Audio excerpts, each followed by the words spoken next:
ರೋಣದ ಜನತೆಗೆ ಸರ್ಕಾರದಿಂದ ಸಿಗುವ ಅನುದಾನಗಳ ಅನುಕೂಲವಾಗುವ ನಿಟ್ಟಿನಲ್ಲಿ ಹಗಲಿರುಳು ಶ್ರಮಿಸುವೆ ಶಾಸಕ ಜಿಎಸ್ ಪಾಟೀಲ್ ಹೇಳಿಕೆ. ಹೌದು ವೀಕ್ಷಕರೇ, ನಗರದಲ್ಲಿ ರಸ್ತೆ ಅಭಿವೃದ್ಧಿಗೆ ಲೋಕೋಪಯೋಗಿ ಇಲಾಖೆಯಿಂದ 20 ಕೋಟಿ ರೂಪಾಯಿ ರಸ್ತೆ ಸುಧಾರಣೆಗೆ ಭೂಮಿ ಪೂಜಾ ಕಾರ್ಯಕ್ರಮವನ್ನು ಶಾಸಕರಾದ ಜಿಎಸ್ ಪಾಟೀಲ್ ಅವರು ನೆರವೇರಿಸಿದರು.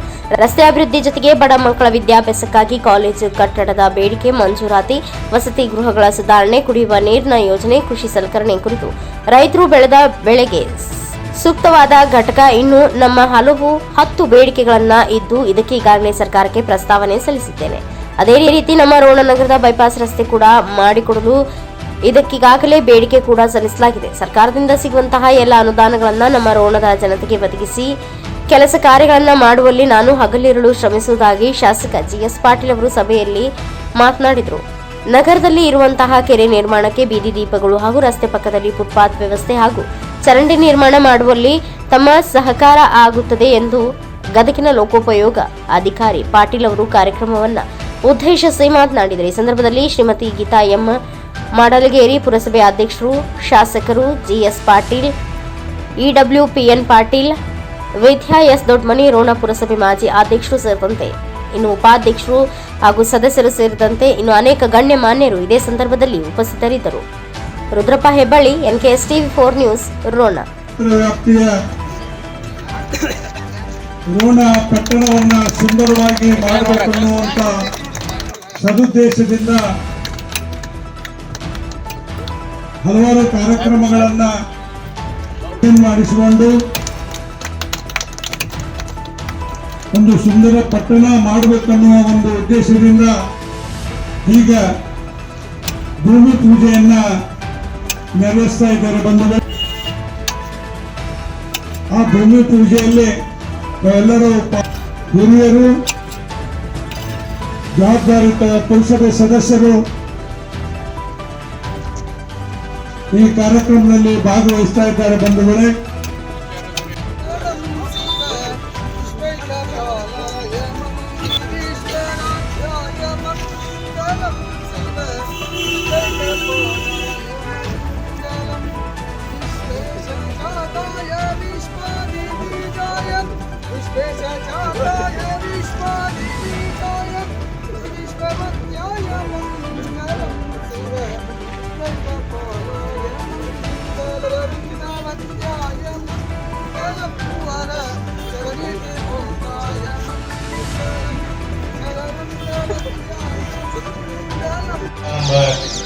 ಬಂಧುಗಳು, ವಿಶೇಷವಾಗಿ ನನಗೆ ಕಿವಿರ್ತಕ್ಕಂಥದ್ದು ಏನಂದ್ರೆ ಏನ್ರಿ ಅಲ್ಲಿ ಗಡ ಮಾಡಾಕ್ಬಿಡಿಸಿ ಗಡದ ಸೃಷ್ಟಿ ಮಾಡೋದು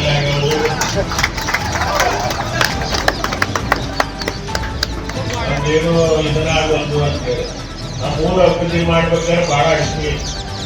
ಒಂದು ನಾವೆಲ್ಲರೂ ಬರ್ಲಿಕ್ಕಾಗಬೇಕಿದೆ.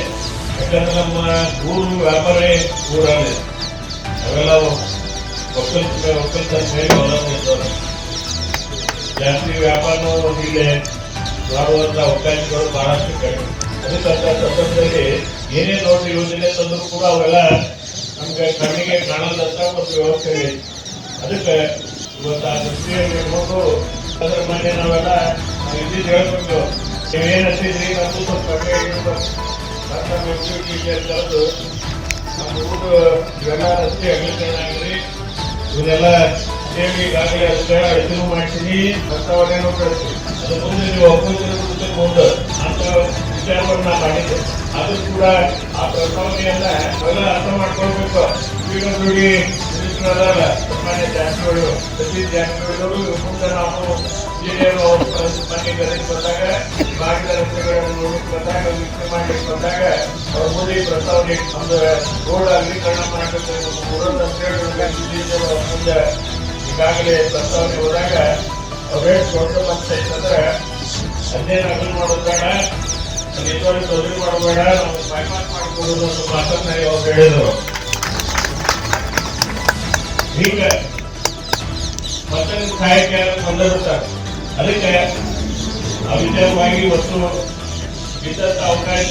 ಯಾಕಂದ್ರೆ ಈಗ ಮತ್ತೆ ಆ ಕತ್ತರಿಯಿಂದ ಹೋದ್ರೆ ಕಟ್ಟಿದ ಸಿಸಿ ರಸ್ತೆ ಆದ್ಮೇಲೆ ಇದೇ ಕಡೆಗೆ ನಾವು ಆಗಲೇ ಇಲ್ಲ ಲೆಕ್ಕ ಉಳಿತು ಅಂತ ಅನ್ನೋದಕ್ಕೆ ಅವ್ರು ಏನ್ ಮಾಡಿಲ್ಲ, ನಮ್ಮ ಕಾಲುವೆ ಇತ್ತಲ್ಲ ಅಲ್ಲಿಂದ ಉದಯ್ ಸಿಂಗ್ ಪಾಸ್ ಅವರಿಗೆ ಸಿಸಿ ರಸ್ತೆ ಮಾಡ್ತಕ್ಕಂಥ ಒಂದು 2 ಬಾರಿ ಸಿಸಿಗೆ 2 ಬಾರಿ ಬಂದಿದೆ, 2 ಬಾರಿ ರಸ್ತೆ ಮತ್ತೆ ಅದಕ್ಕೊಂದು ಏನು ಇದ್ದಂತ ಇದ್ರಾಗ ಸಿಸಿ ರಸ್ತೆ ಮಾಡಿ ಎಲ್ಲೇ ಗಟರ್ಗಳು ಬೇಕು ಗಟರ್ ನಿರ್ಮಾಣ ಮಾಡಿ ಎಲ್ಲಿ ಜಾಗ ಅದು ರಸ್ತೆ ಆದ್ಮೇಲೆ ಜಾಗವನ್ನು ವ್ಯವಸ್ಥೆ ಹೊಂದಿ ಫುಟ್ಪಾತ್ ನಿರ್ಮಾಣ ಮಾಡ್ತಕ್ಕಂಥ ಒಂದು ವ್ಯವಸ್ಥೆಯನ್ನ ಮಾಡ್ಕೊಂಡಿದ್ದೆ.